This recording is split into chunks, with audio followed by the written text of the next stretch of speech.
Part 8 में ABC हो गया था और DEF की भी यही कहानी है। तो पार्ट 9 में ये तीनों को परिभाषित करते हुए इससे आगे की बात बतलाएंगे। कौशिक अल्फा, कौशिक अल्फा किसको कहते हैं? तो समकोण त्रिभुज ABC में अल्फा लगा हुआ है तो क्या परिभाषा होगा? किसी भी न्यून कोण समकोण त्रिभुज के किसी भी न्यून कोण अल्फा के लिए कौशिक अल्फा कर्ण और लंब के अनुपात को कहते हैं। समझा? किसी भी समकोण त्रिभुज में देखो, समकोण के आगे त्रिभुज कैसे छापे हैं, आधार पर लंब लग रहा है ना, तो ये सिर्फ समकोण त्रिभुज में ऐसे दिखलाना है। अब कोई दूसरा त्रिभुज हो तो लिखेंगे त्रिभुज ABC या त्रिभुज PQR में, इस ढंग से। लेकिन समकोण त्रिभुज जब ये होगा तो इसका चित्र बनाओगे ऐसे ऐसे, ये सब याद रखना है। इसको पढ़ेंगे ही, समकोण त्रिभुज ABC। तो किसी भी समकोण त्रिभुज में न्यून कोण अल्फा के लिए, न्यून कोण अल्फा के लिए कर्ण और लंब के अनुपात को कौशिक अल्फा कहते हैं। कर्ण और लंब, तो कर्ण तो 90 डिग्री के सामने ये हुआ कर्ण, और लंब अल्फा है ना, तो अल्फा के सामने वाली भुजा CA, यानी कर्ण और लंब के अनुपात को कहते हैं।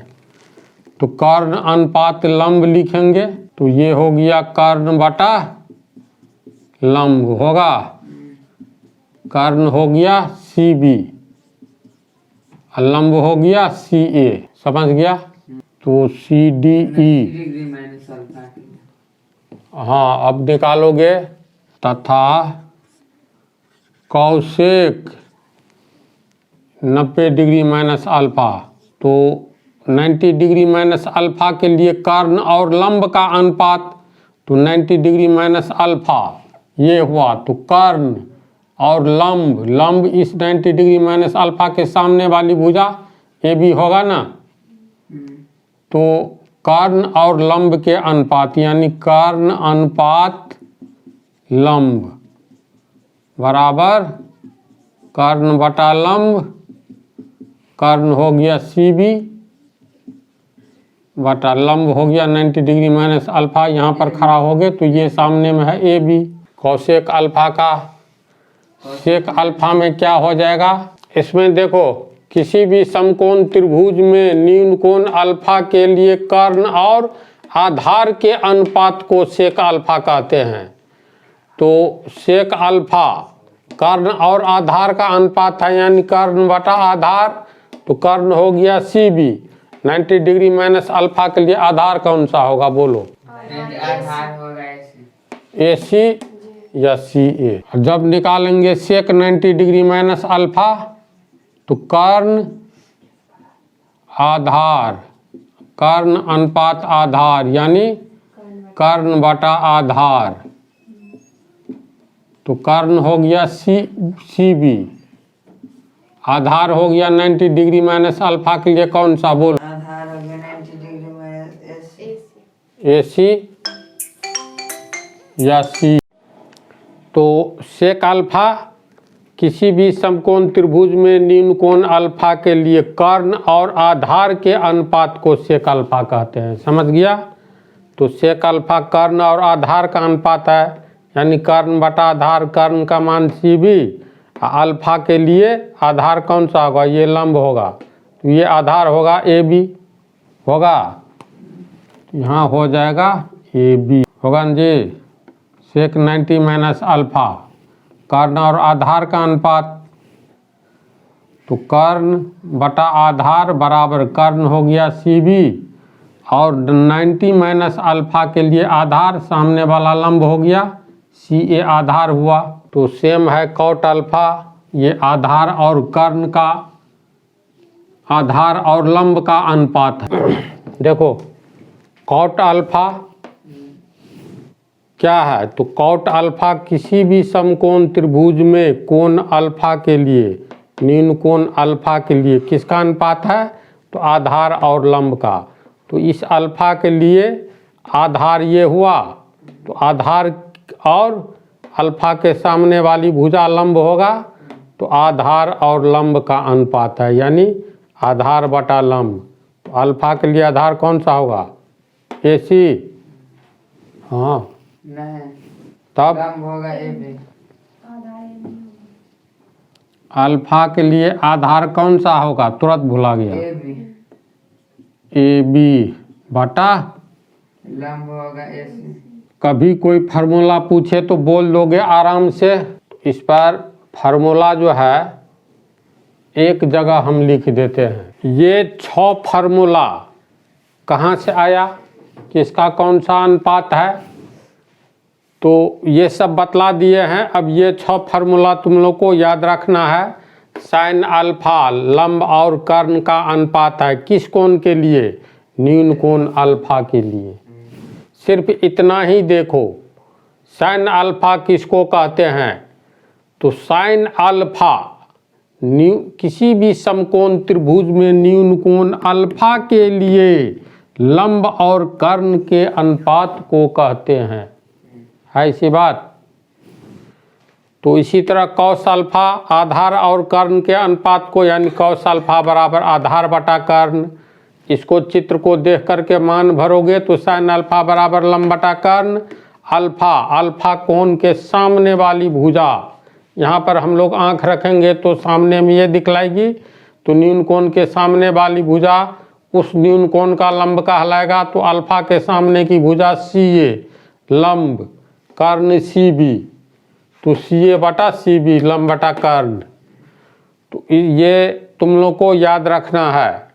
कॉस अल्फा बराबर आधार बटा कर्ण, यानी आधार और कर्ण का अनुपात है न्यून कोण अल्फा के लिए। इसी तरह मान लो सेक अल्फा बराबर कर्ण बटा आधार, कॉट अल्फा बराबर आधार बटा लंब। तो ये 6 इसको ऐसे भी याद रख सकते हो, जो टेक्निक है वर्षों से नहीं सैकड़ों वर्षों से प्रचलित। जैसे देखो साइन अल्फा लंब बटा कर्ण, यानी साइन अल्फा होता है और कॉस अल्फा तीसरा टेन अल्फा, है ना। इसके बाद आ जाओ कौसेक अल्फा, तब आ जाओ सेक अल्फा, इसके बाद आ जाओ कॉट अल्फा। ये 6 ठो याद रखना है। तो अंग्रेजी में पढ़ो LAL क्या हुआ? लाल। लाल। तो बेवकूफ इधर ध्यान दो न, LAL लाल हुआ। मालूम है KKA क्या हुआ? काका। हाँ। तो लाल काका। अब साइन अल्फा बराबर लंब, L से लंब K से कर्ण। साइन अल्फा बराबर लंब बटा कर्ण, कॉस अल्फा बराबर अ से A से आधार बटा कर्ण, टेन अल्फा बराबर लंब बटा आधार। नीचे आओ कौसेक अल्फा बराबर, नीचे से पढ़ो कर्ण बटा लंब, सेक अल्फा बराबर कर्ण बटा आधार, कॉट अल्फा बराबर आधार बटा लंब। लाल का याद रहेगा। उस सूत्र को आसानी से याद रखने का ये तरीका है, इसको कहते हैं टेक्निक। तो याद रखने का तरीका। कुछ पूछेगा? कोई देख रहा है नहीं, वही लड़का ना। तो लाल काका याद रह जाएगा। तो अब आगे की बात ये हो गया तुमको फार्मूला। अब देखो तो, या इसको मिटाते हैं। अब साइन अल्फा समझा, इसके आगे है कॉस अल्फा, इसके आगे है टेन अल्फा। इधर आ जाओ तू, ये है कौसेक अल्फा, ये हो गया सेक अल्फा, फिर हो गया कॉट अल्फा। देखो साइन अल्फा को हम लोग गुना करेंगे कौसेक अल्फा से, इसको इससे y से गुना करेंगे तो क्या होगा? x into Y, X Y. तो साइन अल्फा को कौसेक अल्फा से गुना करेंगे तो साइन अल्फा गुने कौशेक अल्फा लिखेंगे। साइन अल्फा का मान कितना होता है, लंब बटा कर्ण, और कौशेक अल्फा होता है कर्ण बटा लंब, समझ गया। तो लंब लंब कट गया, एक एक, कर्ण कर्ण कट गया, एक एक, एक गुने एक बराबर एक, एक गुने एक बटा एक बराबर एक। समझा क्या हम कहे। तो इसका अर्थ है साइन अल्फा को कौशेक अल्फा से गुना करते हैं तो हमको क्या प्राप्त होता है, एक। अब देखते जाओ, ये भी फार्मूला ही है। छठो हुआ, सातवां, sign alpha into cosec alpha बराबर 1, ये फार्मूला है। कैसे, तो देखो तर्क देखो या प्रूफ देखो। देखो ये पार्ट 10 में ये हम बतलाएंगे sine alpha into cosec alpha is equal to 1 होता है कैसे, और 1 होता है तो इसका अर्थ ये हुआ ये एक दूसरे का उल्टा है। कहने का अर्थ 4/5 का उल्टा क्या होगा, तो इसको उलट दो तो 5 ऊपर आ गया और 4 नीचे चला गया, तो 4/5 का उल्टा 5/4 है ना।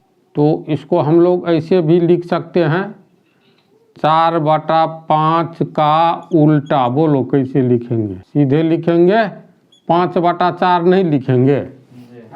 तो 5/4 को वो हम बोले ऐसे उलटते हैं, तो कोई कहेगा 2/3 का उल्टा क्या होगा, तो इसको ऐसे उल्टोगे, हर चलाएगा ऊपर, अंश चलाएगा नीचे।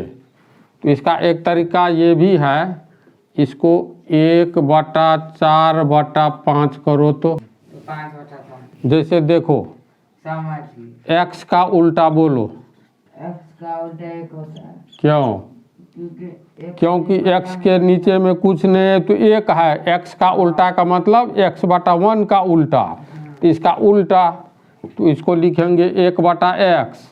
लेकिन अगर ऐसे ही हम बतलावे x का उल्टा क्या होगा, तो x को उलट दो तो x लिख सकते हैं। तर्ज पर 5 चला गया ऊपर, 4 नीचे, 5/4 आया। ये सब बतलाएंगे आगे वाला पार्ट में।